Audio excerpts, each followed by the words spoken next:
Olá, vamos seguir aqui com nosso estudo sobre escatologia em tempos de crise. Estamos falando sobre o juízo final e ali nós já conversamos sobre quem será o juiz será Jesus.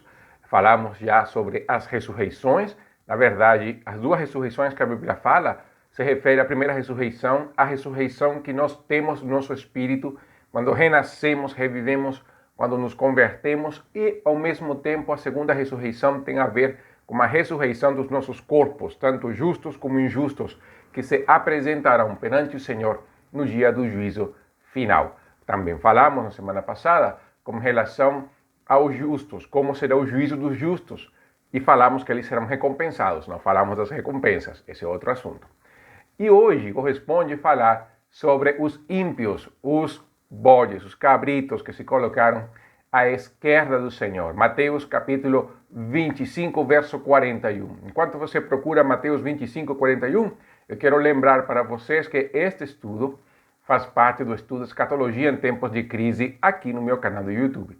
Se você ainda não se inscreveu, está na hora de fazer sua inscrição e de colocar suas atualizações também para participar conosco deste estudo e dos outros que nós temos como Teologia Básica, as pregações bíblicas, os devocionais em português e espanhol. Então, sinta-se à vontade.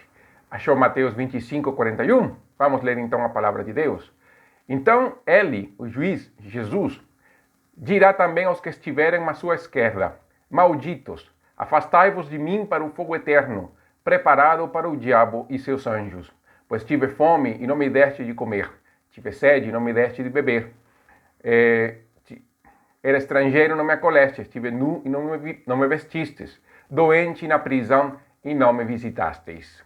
O contraste, então, entre os justos e os injustos, veja como Jesus fala para os que estão à sua direita: benditos do meu Pai, e aqui vai falar malditos. O contraste é muito marcante e é forte, mas vai mostrar certamente como Jesus vai se relacionar com os ímpios no momento da morte também. Não é somente uma questão do dia do juízo final, é uma questão que tem a ver, inclusive, como Jesus, ou como Deus também, Deus na sua trindade, lida com o ímpio na hora da sua morte. A Bíblia fala que não é a vontade de Deus que o ímpio se perca. Isso é um fato. E Deus forneceu os meios de salvação através de Jesus, dando-nos livre acesso pela sua graça, pela sua morte e ressurreição na cruz do Calvário. Isso é verdade.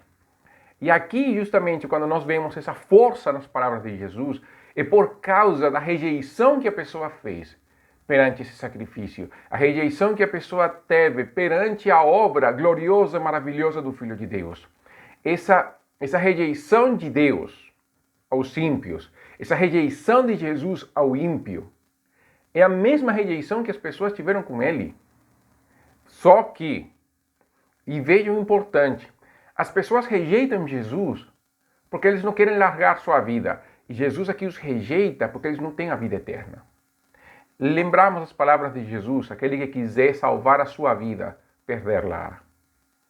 Nós não podemos pensar sermos aceitos por Deus quando a nossa vida foi feita em função de nós mesmos. Quando nós não construímos no reino de Deus, quando a nossa vida não esteve sob o senhorio glorioso de Jesus, quando nós não rendemos o coração a Cristo, não podemos esperar misericórdia de Deus quando nós mesmos o rejeitamos. E aqui, e o interessante é que se nós vemos o texto, o que está sendo julgado são as obras. Mais uma vez, assim como aconteceu com os justos. Fome me deste de comer, sede não me deste de beber, estrangeiro e acolheste, nu me vestistes, prisão não me visitastes. Por que são as obras? A salvação não é pela fé? E é pela fé. Por isso que no dia do juízo final, não é uma questão de juízo por causa se a pessoa é condenada ou não. Por quê? João 3,18 fala, o próprio Jesus fala assim: quem nele crê não é condenado, mas quem não crê já está condenado, pois não crê no nome do Filho unigênito de Deus. Quem não crê já está condenado. No capítulo 3 de João, no verso 36, vai dizer que aquele que não crê, sobre ele repousa, se mantém, se preserva a ira de Deus. Então, a pessoa já está condenada. Nós nascemos condenados por causa do pecado. O pecado em nós já é a marca da nossa condenação. E ali, então, no dia do juízo final, a causa pela qual nós seremos julgados vai ser justamente, para o caso dos justos, a recompensa. Para o caso do ímpio, é a sentença final de como ele levará a sua eternidade. Aquele dia, então, será um dia do castigo merecido por não crer no juízo de Deus. E como o pecado foi cometido contra um Deus eterno, as consequências do pecado também são eternas. E naquele dia não haverá como reverter uma pena. O dia do juízo final não é segunda instância, onde um juiz vai olhar a pena e vai ver se não teve algum vício para tentar de uma maneira ou outra, ou aumentar a pena, diminuir a pena, ou reverter a sentença. Isto aqui não é uma segunda instância. Deus não tem segunda instância. Aqui, na verdade, vai ser o momento em que Deus dará a sentença final. Por isso é que o céu e o inferno, como nós conhecemos hoje, são conhecidos como estados intermediários, porque eles não são definitivos. O céu, onde nós aspiramos viver após a nossa morte, ele tem um fim, na verdade. Ele teve um início e tem um fim. Ele não é eterno, ele é temporário. Porque no final a Bíblia vai falar sobre um novo céu e uma nova terra. Céu e terra juntos. O tabernáculo de Deus com os homens. Isso é para os justos.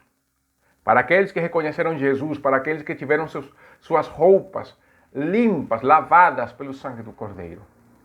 Para o ímpio, o que vai ter não é o inferno.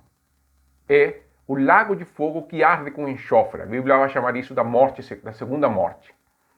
Esse vai ser o estado final, onde o inferno será lançado, Satanás será lançado, os demônios serão lançados, os anjos que serviram a Satanás serão lançados e o homem será lançado. Mas veja como Jesus fala que o inferno foi preparado para o diabo e seus anjos, não para o ser humano. A vontade de Deus é que ninguém se perca, porém o homem se perde. Mas isso não quer dizer que Deus vai fazer de tudo para salvar o ser humano agindo fora da sua essência de Deus. Deus nunca vai fazer isso. E isso é interessante lembrar, porque as pessoas acham que Deus vai ter misericórdia das pessoas até no momento da morte. Ou depois da morte Deus terá misericórdia. Deus não é assim, Deus é justo. Se a misericórdia de Deus estivesse acima da sua justiça, no sentido de que Deus no final perdoaria todo mundo, Deus seria injusto. Porque então, por que Jesus morreu? Qual foi a razão da morte de Cristo? Não faz sentido. E quando nós vemos isso, as obras que serão julgadas, essas obras, na verdade, assim como para o justo, o fundamento da fé era Jesus, o fundamento da recompensa era Jesus, para o ímpio, o fundamento da perdição também será Jesus. Porque eles vão falar no verso 44, Senhor, quando te vimos com fome ou com sede, ou estrangeiro, ou sem roupas, ou doentes, ou na prisão e não cuidamos de ti? E Jesus lhe responderá, em verdade vos digo que sempre que o deixaste de fazer a um destes mais pequenininhos, deixaste de fazê-lo a mim. Os justos serão recompensados pelas obras que fizeram para Jesus. Semana passada. Os injustos serão recompensados pelas obras que não fizeram para Jesus. O foco de tudo é Cristo. O foco da vida é Jesus. Quando Cristo está na nossa vida, quando o reino de Deus entra no nosso coração, quando o Espírito de Deus faz morada, e com ele o Pai e o Filho, nós vivemos para a glória de Deus. A Bíblia fala que nele, em Cristo, nós vivemos, somos e nos movemos. E ele, então, tudo o que fará será para expressar essa gratidão, essa glória de Cristo ao mundo. E por isso ele faz as boas obras, como uma manifestação da sua fé. Mas para aquele que não é, tudo que ele fizer vai ser para ele mesmo, mesmo as obras de justiça e bondade. Por quê? Porque ele vai fazer, inclusive, como um meio para alcançar a graça divina. E isso, biblicamente, é errado. Eu não posso fazer as boas obras achando que por isso eu serei salvo. Eu não posso pensar assim. Tem pessoas boas, com um bom coração, que com certeza estarão no inferno. Por quê? Porque o centro é Cristo. A fé se manifesta nas obras, mas eu não posso colocar a fé, as obras, aliás, ao nível da fé. Fé se manifesta em obras, mas obras por si só não são o grau de merecimento que a pessoa pode ter no céu. A salvação vem pela fé em Cristo, por causa da sua morte na cruz. Se alguém crê em Cristo, assim como as Escrituras falam, ele automaticamente entenderá, pela vida do Espírito, no seu interior, que ele vai fazer boas obras. Ele vai ter o desejo de fazer boas obras. E fará isso não pela autopromoção, não para ser reconhecido pelos homens, não para ser exaltado pelos homens, mas para glorificar a Cristo. O ímpio pode fazer as mesmas obras, mas sempre haverá um propósito egoísta. Porque até fazer as boas obras para que Deus se agrade de mim e eu possa ir para o céu é egoísmo. Então, essa é a grande diferença. Como nós fazemos a nossa vida. Nossa intenção não é alcançar a graça de Deus. Isso é errado. Se fizermos as obras para alcançar a graça de Deus, isso é errado. Se a minha intenção é que as pessoas vejam quão bom eu sou, a minha intenção das obras também está errada. Se a intenção da ação é sentir-me bem comigo mesmo, a intenção também está errada. O egoísmo invalida tudo, porque pelas obras ninguém será salvo. E aí nós vemos então no verso 46, Jesus encerra então como será o estado final. Em Mateus 25. É claro que o estado final vai ser explicado com mais detalhes em Apocalipse 21 e 22, com toda certeza. Mas em Mateus 25 e 46, Jesus resume os estados finais. O novo céu, nova terra, o lago de fogo que arde com enxofre, da seguinte maneira. E eles irão para o castigo eterno, mas os justos irão para a vida eterna. O texto de Apocalipse, que é claro que vai mostrar mais o destino dos ímpios, não? Em Apocalipse 20, verso 14. E aparece o livro da vida. Apocalipse 20, 14, fala assim: a morte e o inferno foram jogados no lago de fogo. Esta é a segunda morte, o lago de fogo. E todo aquele que não se achou inscrito no livro da vida foi jogado no lago de fogo. O livro da vida é o livro onde estão inscritos as pessoas que são salvas, que se chama livro da vida. Cria um contraste, não é, com a árvore da vida, no Gênesis capítulo 1. Lembramos da árvore da vida, do livro da vida, e sabemos, então podemos fazer até uma analogia com isso. Mas no livro da vida estão inscritos todos aqueles que são salvos desde antes da fundação do mundo. Isso está em Apocalipse 17, 8, na segunda parte. Os habitantes da terra, cujos nomes não foram escritos no livro da vida desde antes da fundação do mundo. Antes da fundação do mundo. E Apocalipse 3:5 é um texto que Deus fala assim: o vencedor será vestido de vestes brancas e de maneira nenhuma riscarei seu nome do livro da vida, mas pelo contrário reconhecerei seu nome diante do meu Pai e diante dos meus anjos, dos seus anjos. Então, se o livro da vida são os nomes que estão inscritos desde antes da fundação do mundo, e Jesus fala que de maneira alguma eu apagarei esse nome do livro da vida, entenda que o livro da vida é um livro que foi escrito com tinta divina. Não se apaga. E ninguém se escreve. Eu lembro que houve uma época que as pessoas oravam assim: escreve meu nome no livro da vida. Não tem como fazer isso. O livro foi escrito antes da fundação do mundo. Não tem como Deus estar agora escrevendo pessoas. Em Êxodo 32, 32, no diálogo de Moisés com Deus, com relação ao bezerro, Moisés fala assim: mas agora perdoa-lhe o pecado, ou caso contrário, risca-me do teu livro que escreveste. Então o Senhor disse a Moisés: riscarei do meu livro aquele que tiver pecado contra mim. Aí nós podemos ver uma aparente contradição do termo, não é? De maneira alguma riscarei, aqui eu vou riscar. Mas o que Deus está mostrando para Moisés? Moisés está pedindo uma coisa, que é aquilo que Paulo também fala em Romanos, que ele prefere ser anátema antes de que o povo de Israel pereça. Aí nós vemos o grande amor que tanto Moisés e Paulo tiveram pelo seu povo. Um amor que nós também podemos espelhar na nossa vida. Um grande exemplo para nós. Mas aqui Deus está falando que não é bem assim. Não é o desejo de alguém aparecer ou não no livro da vida. É uma atitude divina. Deus simplesmente faz um jogo de palavras com Moisés. Moisés fala, risca meu nome. Deus vai falar, eu não vou riscar. Deus não está falando com Moisés no fato de que ele risca ou não. Deus está mostrando para Moisés que simplesmente quem tem o controle do livro é ele. Então não pense que esse texto fala que Deus pode apagar o nome do livro da vida, porque Apocalipse fala que ele não vai fazer isso.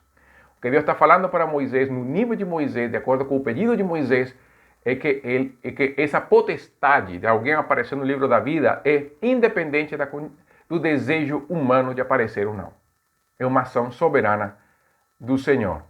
Todos os filhos de Deus estão inscritos nesse livro. Filipenses capítulo 4, verso 3, fala assim, e peço também a ti, meu verdadeiro companheiro, que as ajudes, está falando de Bonida e Sintique, pois trabalharam comigo no Evangelho, junto com Clemente e com meus outros cooperadores, cujos nomes estão no livro da vida. Então, os justos estão no livro da vida. Os adoradores da besta não estão. Apocalipse 13:8 fala aqui, desculpa, todos os habitantes da terra a adorarão, aqueles cujos nomes não estão inscritos no livro da vida do Cordeiro, que foi morto desde a fundação do mundo. Veja como aqui João relaciona o livro da vida com a morte do Cordeiro na eternidade, desde a fundação do mundo. E Apocalipse 17:8, um texto que eu já li, mas volta a aparecer, a besta que viste era e já não é, todavia está para subir do abismo e irá para a perdição. Os habitantes da terra, cujos nomes não foram escritos no livro da vida desde a fundação do mundo, ficarão admirados quando virem a besta que era e já não é, mas voltará. O livro da vida mostrará quem é quem. Esse é o livro que realmente vai mostrar onde nós estamos, principalmente para o ímpio. Sabe por quê? Porque a Bíblia fala que o Senhor conhece aqueles que são dele. E ele tem o registro do nosso nome. Por isso é maravilhoso quando a Bíblia fala que Deus nos conhece e nos chama pelo nosso nome. Deus conhece a cada um dos seus filhos. Tem um registro dos seus filhos como se fosse o cartório, aquele registro onde as pessoas quando nascem registram os seus filhos. Deus tem um registro dos seus filhos também. Ele mantém um registro de todos nós. Nos conhece, nos chama pelo nosso nome. Mas o ímpio, o que nós vemos na Bíblia é que Deus fala, não vos conheço. E é interessante, porque Deus é nosso Criador. Mesmo assim, esse conhecer tem a ver com relacionamento íntimo, profundo de pai. Deus não se relaciona como pai com os ímpios. Nós, como cristãos, temos que evitar dar falsas esperanças às pessoas que não têm Jesus. Deus não é pai dos ímpios. Deus é pai dos seus filhos, daqueles que pela adoção são adotados pelo Filho de Deus quando creem em Cristo. Fora disso, Deus não tem nem sequer criados em casa. Deus tem filhos. Deus não reconhece o filho, Deus não o conhece, Deus não atende a oração dos ímpios. Então nós temos que tomar sumo cuidado da maneira como também nós falamos disso para uma pessoa que não conhece Jesus. Entenda, a Bíblia é severa com relação a isso, porque a morte de Cristo é levada a sério. E nós temos que também levar a sério o sacrifício de Jesus. A exclusividade, a suficiência do sacrifício de Cristo torna a mensagem do Evangelho necessária e vital para as pessoas que não conhecem Jesus. Jogar panos quentes para uma pessoa, para satisfazer a consciência, para não perder esse contato, essa vida com a pessoa, na verdade nós esticamos a perdição dessa pessoa e podemos então, inclusive, fazer que o coração dele fique mais endurecido. Deus nos guarde de adocicar o Evangelho, porque para essa pessoa, se nós damos esperança para essa pessoa no presente, mas não tem esperança de vida eterna, naquele dia ele verá o quão enganado ele esteve e quão enganado nós estivemos de falar um falso evangelho para ela. Por isso, amados, o juízo final é a sentença final. Jesus, o Salvador, será o juiz de toda a terra.